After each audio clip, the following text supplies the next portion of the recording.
Kita akan teruskan seri khotbah kita tentang buah roh. Hari ini adalah rasa yang ke-8 atau karakter yang ke-8, yaitu kelemah lembutan. Mari kita membaca firman Tuhan yang sudah kita baca berulang setiap minggu. Saya harap sampai selesainya saudara bisa hafal ke-9 karakter ini. Galatia 5:22 sampai 23a. Mari kita baca bersama-sama 1, 2, 3. Tetapi buah roh ialah kasih, sukacita, damai sejahtera, kesabaran, kemurahan, kebaikan, kesetiaan, kelemah lembutan, penguasaan diri. Demikian firman Tuhan.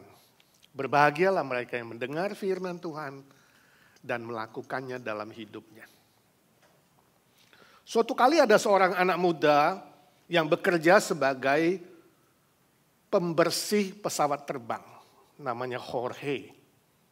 Ya, bahasa Indonesianya Jorge. Bahasa aslinya Jorge. Nah, Jorge itu membersihkan pesawat terbang tiap hari. Dan suatu pagi ketika dia masuk membersihkan pesawat dari belakang sampai ke depan pesawat di dalam kokpit, dia melihat di situ ada sebuah buku. Judulnya adalah Bagaimana Menerbangkan Pesawat Terbang Bagi Pemula, jilid 1. Wah, dia penasaran. Dia ambil buku itu, lalu dia buka halaman pertama. Halaman pertama mengatakan, untuk menyalakan pesawat, tekan tombol merah. Wah, dia pengen coba. Semua tombol di sini sudah kukuasai dalam pikirannya, dalam hatinya. Gampang, tombol merah dia tekan, cepret. Begitu tekan, mesin nyala. Ternyata menerbangkan pesawat itu gampang ya. Saya sudah kerja lebih setahun. Ya. Pilot kerja kurang dari 2 bulan. Enak-enak, datang telat, sering absen. Ya. Ternyata gampang menerbangkannya. Dia buka halaman kedua. Untuk menjalankan pesawat, tekan tombol biru. Gampang, pakai tombol saja. Cepret. Pesawat mulai jalan. Wah, gampang sekali. Ternyata jadi pilot gak perlu sekolah. Kuasai aja tombol-tombol. Dia buka halaman ketiga. Untuk menerbangkan pesawat, tekan tombol hijau. Dia tekan, cepret, mulai terbang saudara pesawat. Enak sekali dia mulai nyetir, jalan-jalan muter-muter saudara. Gampang sekali ya. Ternyata saya pun bisa jadi pilot. Ngapain gue jadi pembersih ya. Gue capek-capek kerja tiap hari. Bersihin dari ujung sampai ke ujung. Ternyata jadi pilot coba santai-santai. Gajinya lebih gede lagi. Setelah 20 menit dia pengen landing saudara. Dia buka halaman ke-4. Buka halaman ke-4. Untuk mendaratkan pesawat, silakan beli buku jilid 2 di toko buku terdekat. Kaget dia. Ini hanya humor saudara. Cerita humor saja. Ya. Tapi mengajarkan kita sebuah pelajaran. Bahwa jika seseorang sudah banyak berbuat baik dan berusaha setia dalam hidupnya, maka saudara mulai ada suara berbisik di pikirannya, di hatinya. Ya. Iblis mulai membisikkan, kamulah orang yang paling baik di dunia ini. Kamulah yang paling setia, gak ada yang seperti kamu. Lihat keluargamu, ya. Lihat semua anggota keluargamu dan family-familymu. Siapa yang hidupin coba kalau bukan kamu? Siapa yang berbuat baik? Kalau gak ada kamu, mati semua udah. Mulai itu, ya. Terjadi rasa memuji diri. Iblis mulai berbisikkan. Lihat di pekerjaanmu di kantormu. Kamu datang paling awal, kerja paling rajin, paling setia. Ya. Yang lain-lain malas-malas, curi waktu. Kamu paling rajin, kamu hebat. Coba kalau gak ada kamu di perusahaan, tutup. Iblis mulai berbisik itu. Dan itu berkembang kemudian kita membandingkan orang lain. Dia memang malas, dia memang jelek, dia memang buruk. Ya. Lihat di gereja siapa paling rajin? Kamu kan, kamu melayani tanpa pamrih, volunteer. Kita mulai membandingkan, gua paling hebat, gua paling setia, gua paling baik, gua. Untung ada saya. Hati-hati sudah. Itu sebabnya Rasul Paulus mengingatkan kita bahwa setelah punya karakter kebaikan, setelah punya karakter kesetiaan, itu gak cukup. Firman Tuhan gak stop di situ. Roh Kudus memberi dia inspirasi untuk meneruskan karakter buah roh itu, yaitu kelemah lembutan. Harus ditambah dengan kelemah lembutan. Jika tidak, kita akan merasa lebih dari orang lain. Kita akan menjadi sok pinter, sok tahu, sok suci, sok benar, ya, sok baik, sok setia. Lebih dari orang lain. Akibatnya kita mulai meremehkan orang lain, menjelekkan orang lain, menyakiti orang lain, mulai kritik sini, kritik sana, mulai banding sini, banding sana, dan sikap kita dan perkataan kita kemudian mulai menyerang orang lain dan berdosa di hadapan Tuhan. Sebab itu Rasul Paulus mengingatkan, butuh kelemah lembutan. Ini sangat penting. Kelemah lembutan itu bukan lemah lunglai, lemah tak berdaya, tapi orang yang kuat. Sebab dia bisa mengendalikan lidahnya. Lidah yang kecil. Ya. Organ yang paling kecil tapi paling penting, paling berbahaya juga. Ya, kecil-kecil cabai rawit. Orang Indonesia itu suka makan cabai. Saudara suka makan cabai gak?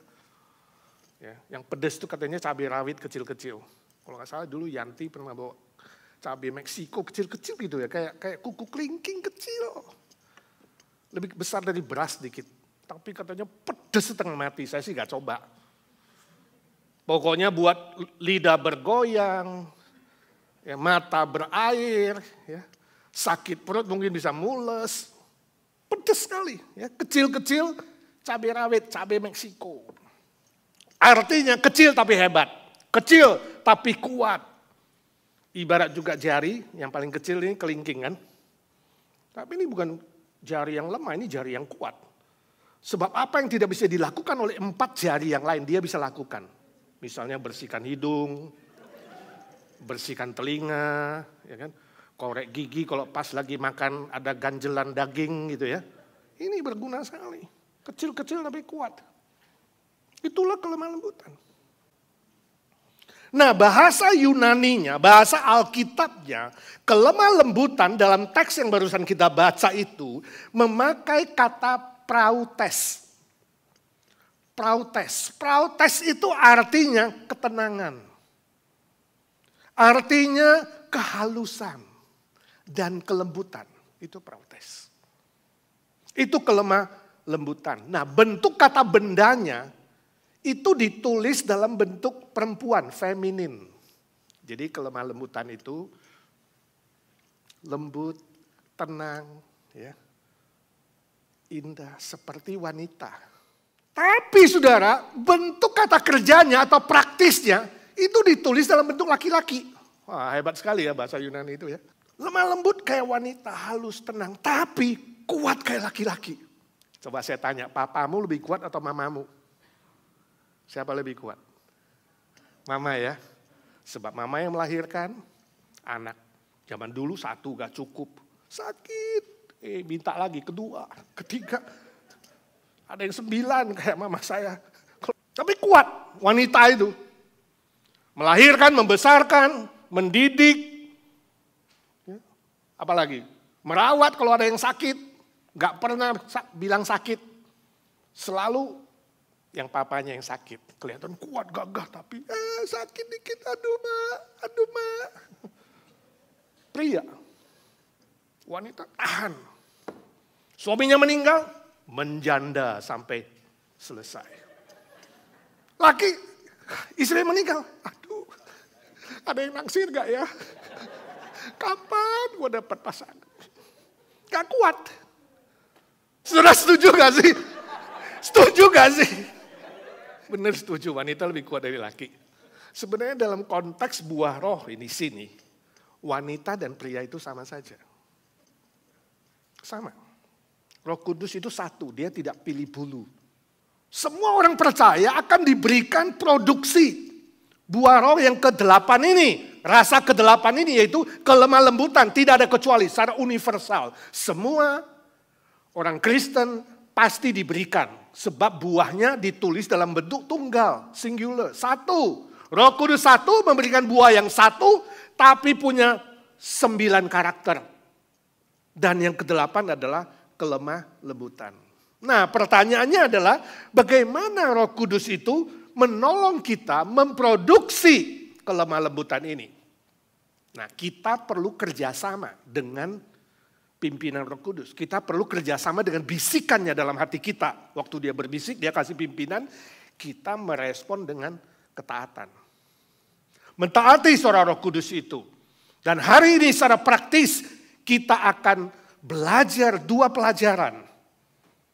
Di mana nanti Roh Kudus bekerja dalam hati saudara, hati kita, sesuai pimpinannya, kita mentaatinya. Yang pertama, pelajaran pertama, belajar mengekang lidah dengan baik. Oh, ini hal yang tidak mudah. Ya. Lidah organ yang kecil tapi sulit dikekang. Rasul Yakobus sendiri memberikan contoh bahwa lidah yang kecil itu ibarat kekang di mulut kuda. Kecil tapi bisa mengendalikan kuda yang besar, yang kuat. Kekangnya kecil. Seperti kemudi kapal yang kecil. Tapi mengemudikan kapal yang ratusan ton, ribuan ton beratnya.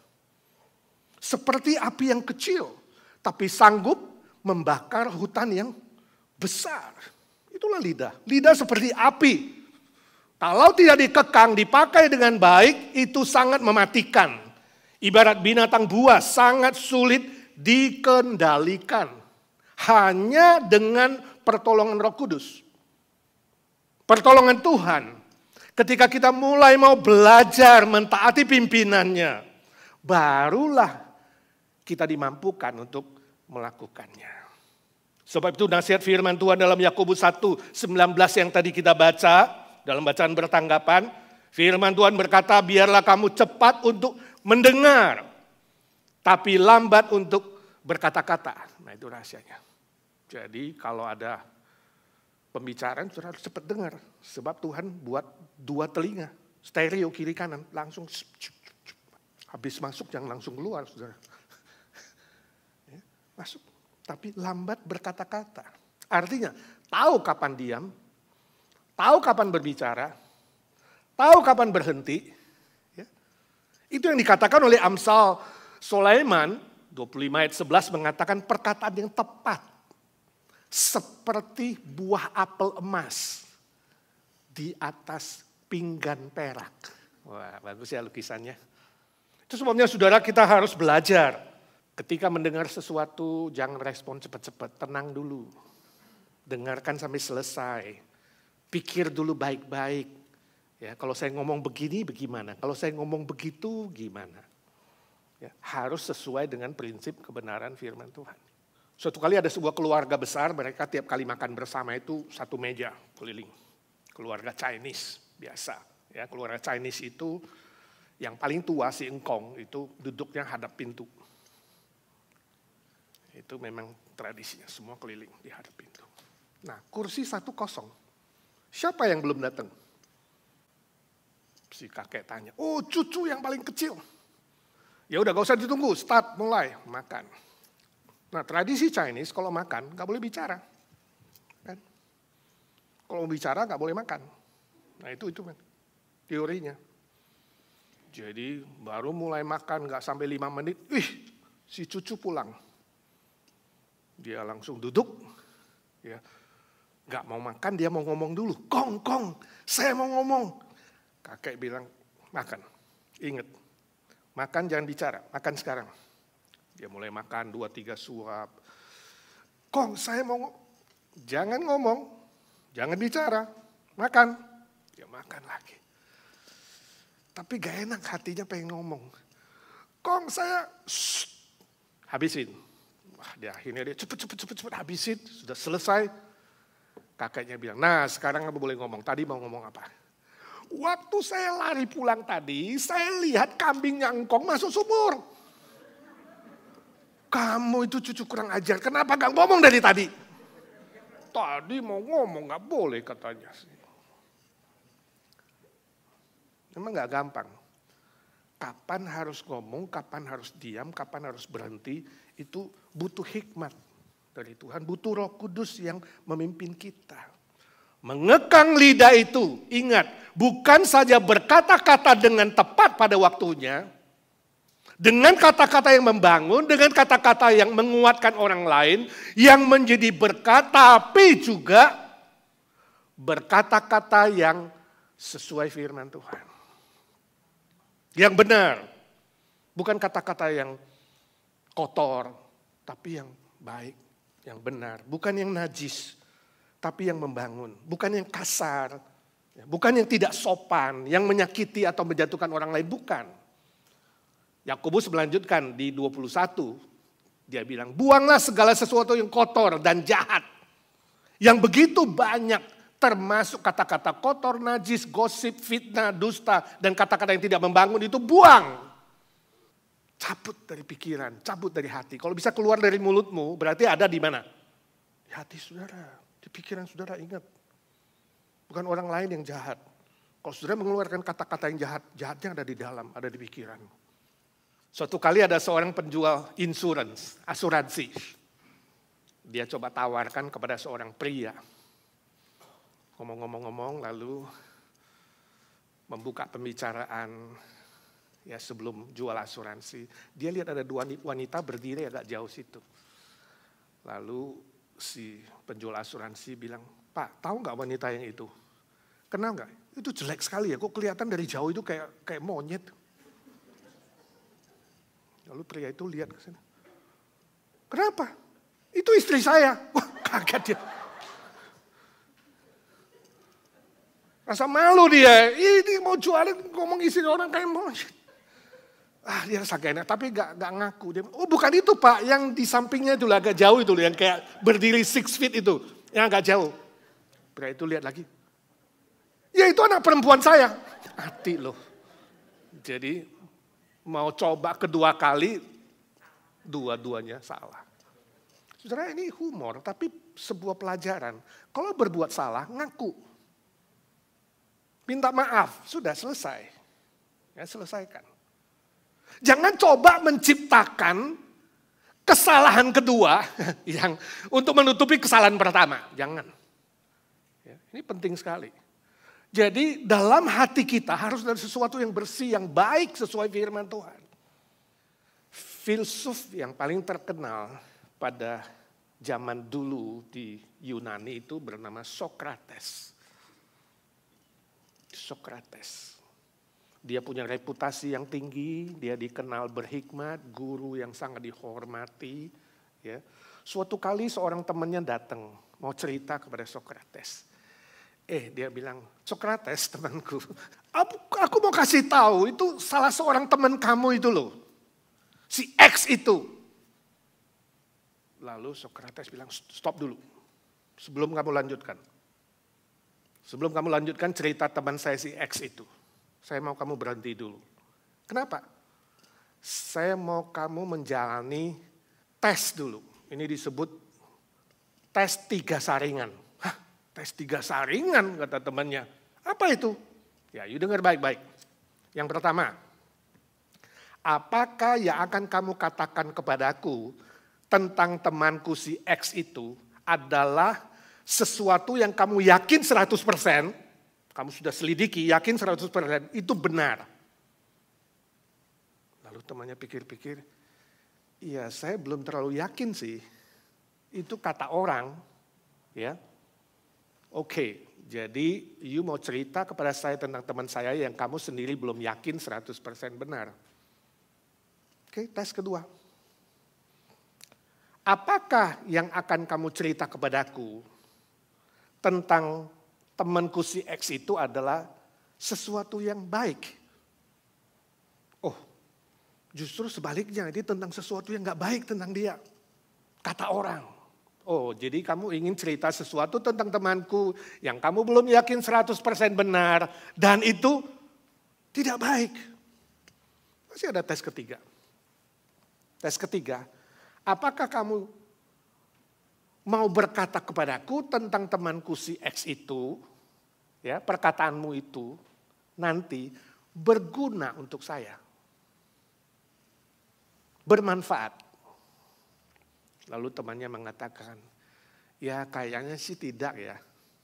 Oke, jadi kamu mau cerita tentang teman saya yang belum tentu benar, ya, yang tidak baik dan tidak bermanfaat untuk saya. Dan gak usah cerita. Hebat ya. Makanya Sokrates disebut dengan bapak filsuf yang paling bereputasi tinggi. Ini sebuah contoh hikmat yang diberikan oleh Tuhan untuk menguji, menyaring sesuatu, apakah itu benar, apakah itu baik, apakah itu bermanfaat. Jadi 3B, ingat BBB, ya, apa? Benar gak 100%? Sudah cek dulu, baik gak? Dan berguna gak, bermanfaat? Kalau tidak lulus 3 ini, jangan cerita, apa? Jangan cerita, stop di kamu sudah. Gak usah kemudian di WhatsApp, di SMS, waduh sampai seluruh dunia sekarang 1 klik sampai Afrika, saudara. Very, very dangerous, sangat-sangat berbahaya. Oke, pelajaran kedua. Belajar lambat untuk marah. Rasul Yakobus juga berkata itu, menasihati kita. Cepat untuk mendengar, lambat untuk berkata-kata, dia tidak stop, dia lanjutkan. Dan juga lambat untuk marah. Kenapa? Alasannya di ayat 20 dia katakan bahwa amarah manusia tidak mengerjakan kebenaran di hadapan Allah. Konteksnya apa? Konteksnya saat itu jemaat ada 2 kelompok yang konflik. Golongan miskin dan golongan kaya. Ya, golongan budak, pekerja kasar, buruh, dan tuan-tuan. Yang merasa lebih hebat, lebih kaya, lebih banyak bicara. Mereka konflik satu dengan yang lain. Bukan saja konflik, mereka saling marah. Ya, mengeluarkan kemarahan, perkataan-perkataan yang kotor, yang jahat, yang tidak sesuai kebenaran firman Tuhan, itu keluar dari dalam mereka. Lalu Yakobus mengatakan stop itu. Stop itu sebab tidak ada satu kemarahan manusia yang berkenan kepada Allah. Hanya ada satu kemarahan yang sungguh-sungguh dibenarkan oleh Allah. Kalau saudara marah karena kebenaran, membela keadilan, dan membela kesucian untuk kemuliaan Tuhan. Yang lain tidak berkenan kepada Allah. Teman saya kirim saya cerita, dia bilang, ya suatu hari ada seekor ular memasuki tempat bekerjanya tukang kayu, ya carpenter. Ya, ular masuk situ, carpenternya udah pulang, banyak peralatan lagi berantakan, ya. Ularnya terus meroset-meroset gini, dengan perutnya jalannya. Pas lewat di satu gergaji, seret. Wah, perutnya luka. Lalu ular berpikir ini kurang ajar ini si gergaji ini siapa, dia gak kenal. Berani-berani ini barang ini melukai gua. Lalu dia mulai patuk. Dia hantam itu gergaji. Mulutnya malah sakit berdarah. Wah, ternyata dia lebih kuat ya. Dia belum kenal jurus saya yang terakhir.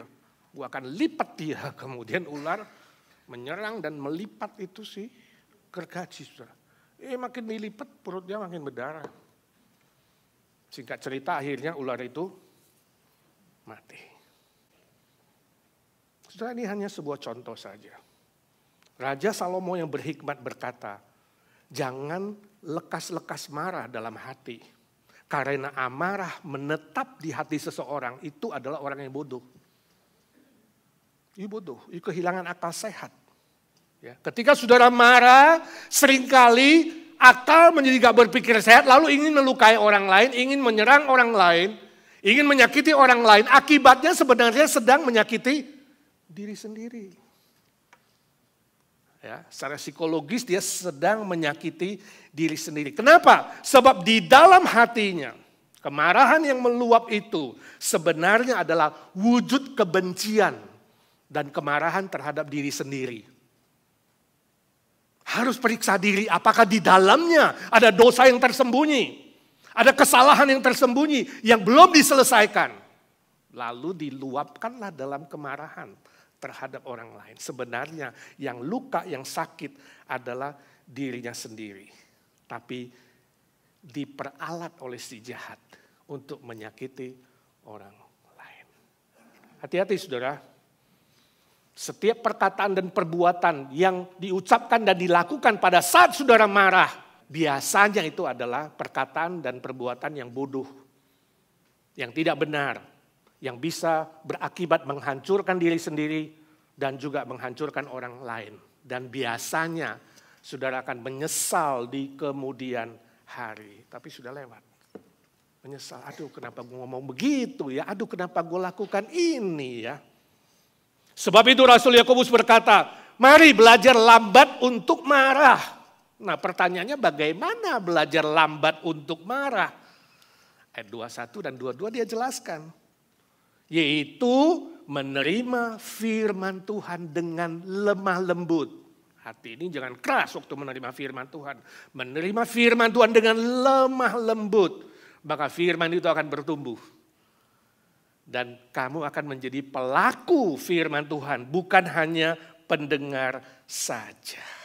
Sebab firman Tuhan yang di dalam hatimu dan pikiranmu itulah yang akan menolongmu menahan kemarahan, mengendalikan kemarahan, dan hidup berkenan kepada Allah. Amin. Permisi tanya, berapa banyak waktu yang saudara habiskan untuk membaca dan mendengar firman Tuhan? Hanya seminggu sekali di gereja atau lewat YouTube? 1 jam, setengah jam, tidak cukup saudara. Kayak saudara makan sehari cuma sekali gak cukup. Saudara rajin gak dengar selamat pagi kawan setiap pagi. Sekarang kitab Kejadian gak selesai ya, 1 tahun ya kita. Maret lalu sampai Maret kita selesaikan perjanjian baru. Kalau saudara ikutin terus gak terasa saudara sudah selesaikan kitab perjanjian baru. Ini Kejadian, mulai udah perjanjian lama. Kalau saudara setia 2,5 tahun minta jangan mati dulu Tuhan, aku pengen selesaikan PL. 2,5 tahun selesai sampai Maleakhi. Minimal ketemu Tuhan Yesus dia tanya, saya kasih kamu surat cinta loh. Ingat itu ada 66 kitab loh dari Kejadian sampai Wahyu. Selesai gak? Baca gak? Iya Tuhan selesai. Walaupun hanya pakai kuping dibacain sama Ruben dan Dion. Tapi minimal kita selesai mendengar firman Tuhan, belajar firman Tuhan seluruh kitab. Ya, tiap pagi. Ya, rajin ikut PRT, walaupun masih belum live, online, tapi mengikuti. Karena PRT itu pemahaman Alkitab. Tuhan Yesus sendiri kasih contoh, waktu dia mengalahkan cobaan di dunia ini, dia pakai apa? Firman Tuhan. Firman Tuhan berkata. Dia menang mengalahkan iblis. Nah kenapa selama ini saudara seringkali tidak bisa menaklukkan cobaan iblis? Karena firmannya kurang. Di otak saudara isinya apa? Iklan TV, cerita bersambung, opera sabun, ya kan? Apalagi medsos, macam-macam lah. WhatsApp, bacanya 5 jam gak capek.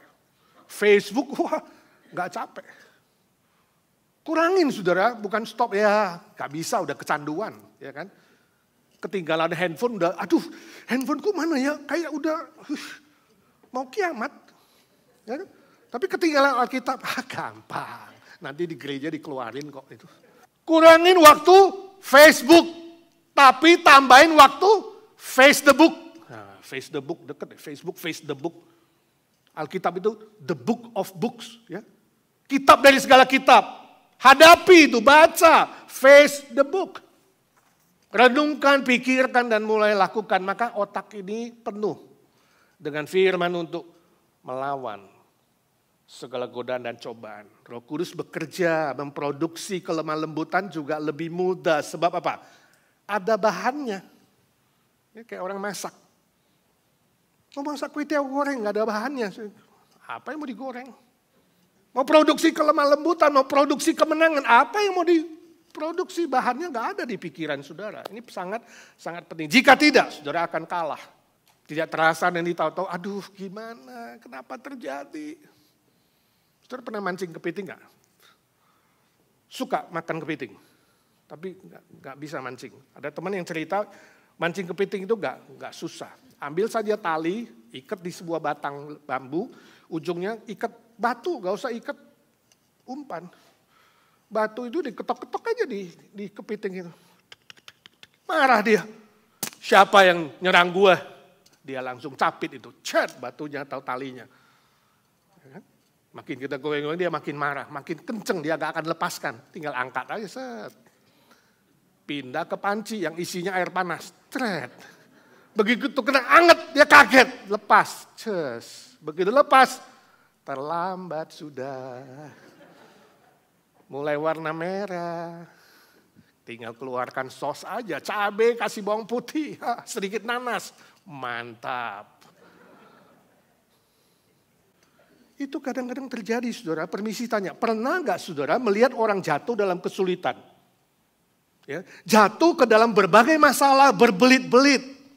Kehilangan peluang bisnis, peluang sekolah, peluang macam-macam, kehilangan.